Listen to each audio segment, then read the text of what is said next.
Welcome to another online PowerPoint presentation. I am Stephen Thiele, Partner and Director of Legal Research at Gardiner Roberts. I have been a research lawyer for nearly 30 years.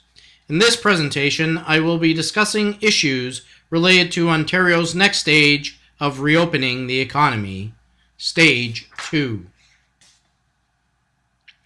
On Friday, June 12th, most of Ontario moved into Stage 2 of the reopening of Ontario's economy.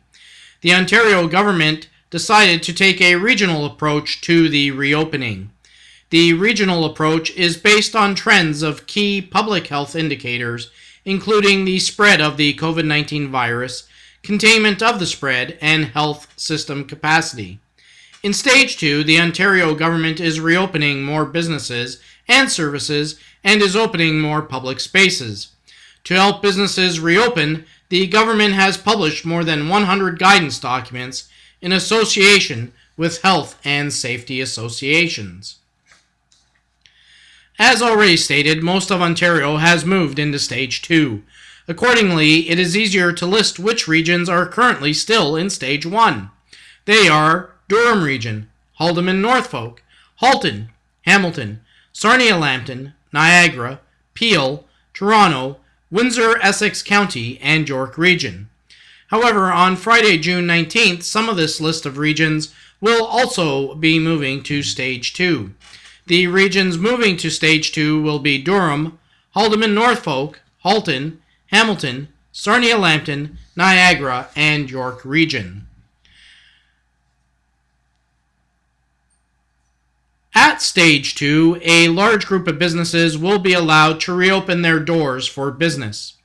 Included in the Stage 2 reopening are the following: select personal care services, like barbershops and hair salons, select personal service providers, shopping malls and centers, tour and guide services, and recreational facilities. Restaurants and bars are now permitted to offer outdoor dine-in services.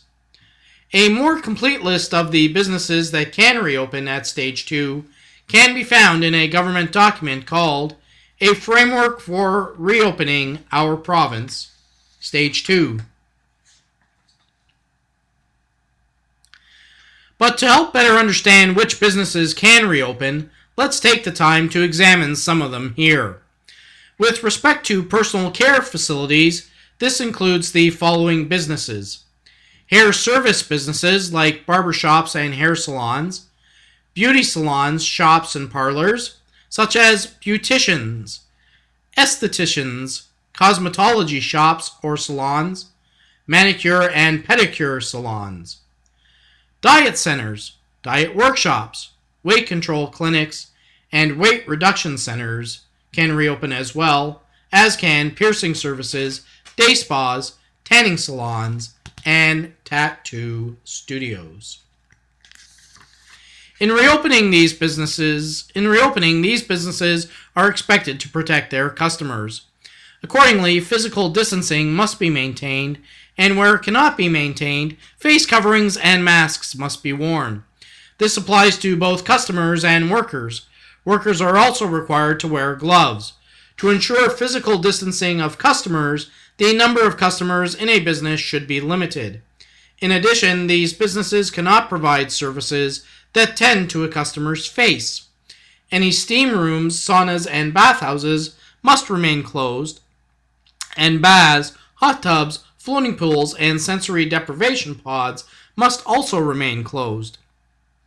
It is also recommended that this group of businesses operates by appointment only, and that customers' names and contact information should be recorded. Because COVID-19 is a potentially deadly virus for some who contract it, the government asks that personal care service businesses review the workplace guidance measures that have been created and that apply to personal care service businesses. Hair salons and barbershops, for example, should be screening customers and staff for symptoms of COVID-19. Appointments should be pre-booked and no walk-in customers should be served. Again, the number of workers and customers in a business should be limited to permit for appropriate physical distancing. There should be increased cleaning, and workers should have their own set of tools to prevent sharing. Where a worker is worried about having or having been exposed to COVID-19, they should get tested.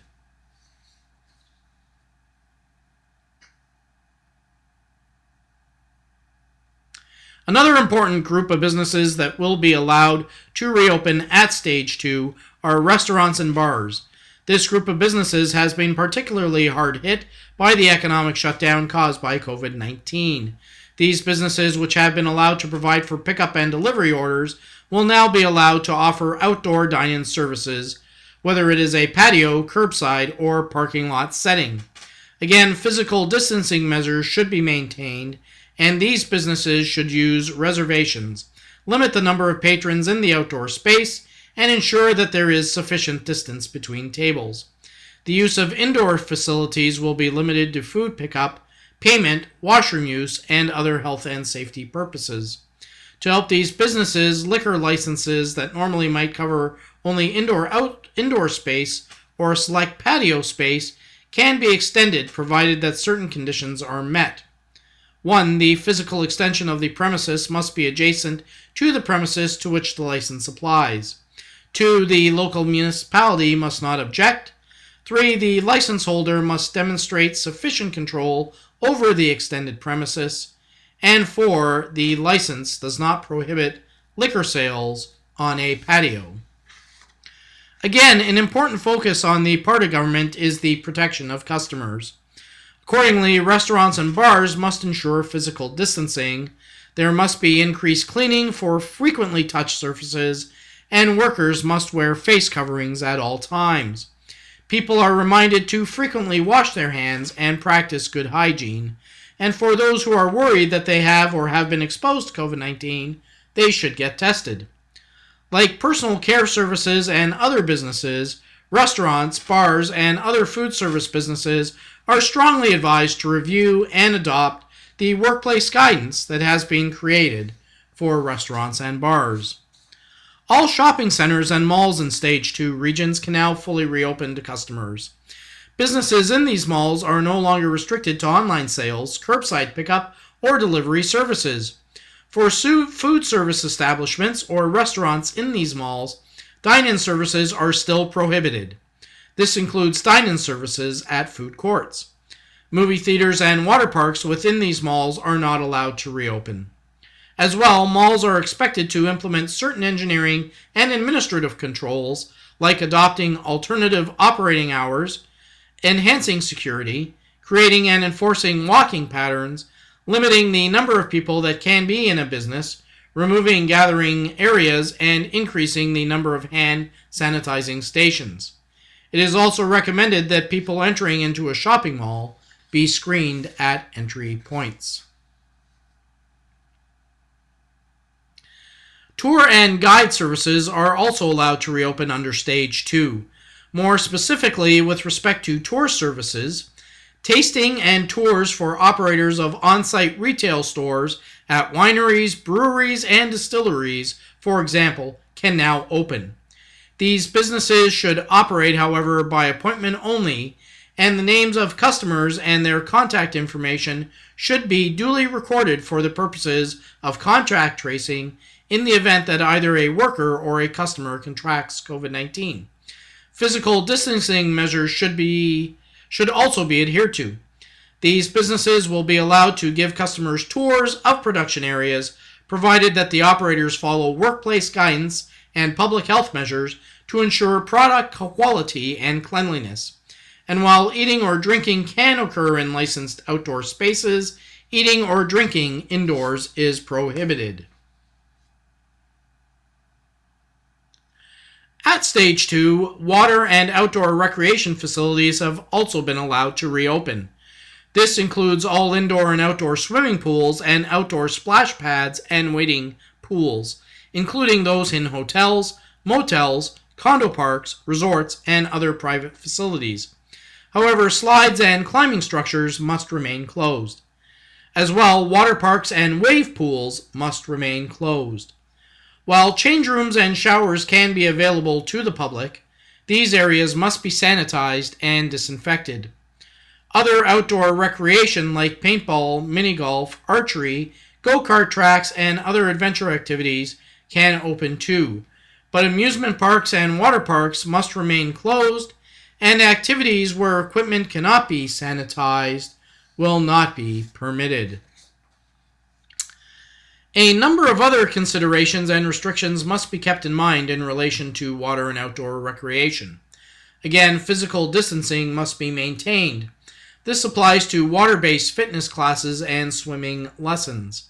Where there are playgrounds, play structures, fitness equipment, these areas must remain closed. Any rented or loaned equipment must be disinfected or quarantined after use.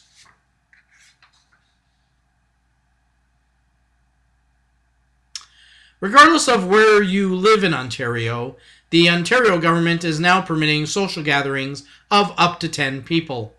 However, physical distancing at social gatherings of 10 people must still be maintained. In addition, places of worship are being allowed to reopen. However, attendance at places of worship is being limited to 30% capacity to ensure that physical distancing measures can be maintained. The Ontario government recognizes that in order to get Ontarians back to work and for the economy to reopen, childcare centres must reopen too. Accordingly, the government is proposing to shift away from emergency childcare and transition to the reopening of regular childcare services. However, in order to keep children and workers safe, strict public health measures will need to be adopted and workplace safety guidance for childcare should be followed. Health and safety and operational requirements must be met, and childcare providers must be trained on the new measures. Some of the rules that childcare centers must put in place include putting children and staff into groups of 10 or less day after day, screening all staff and children prior to entry, and keeping daily attendance records. All settings must be cleaned thoroughly, only essential visitors will be permitted, and drop-off and pick-up protocols will be required. At Gardiner Roberts, we have considered issues surrounding the return to work and the protocols that businesses will be required to adopt in order to successfully reopen. We have created a template for businesses to use in order to keep track of important information and to make sure that businesses can do their part in tracing a customer if a worker or a customer ends up contracting COVID-19 while on the premises. We have also given consideration to protecting businesses from potential claims and created a template for limiting liability in the event that a patron contracts COVID-19 while on a business's premises. Thanks for watching this presentation. As a reminder, all businesses seeking to reopen or allowed to reopen should review the health and safety guidance documents developed by the Ontario government in association with its Health and Safety Association partners. These documents are available at ontario.ca/COVID safety. Remember, this presentation is not intended to be legal advice and does not necessarily represent the views of Gardiner Roberts. You should always consult a lawyer when seeking or needing legal advice, and we are certainly happy to assist you in the reopening of your business.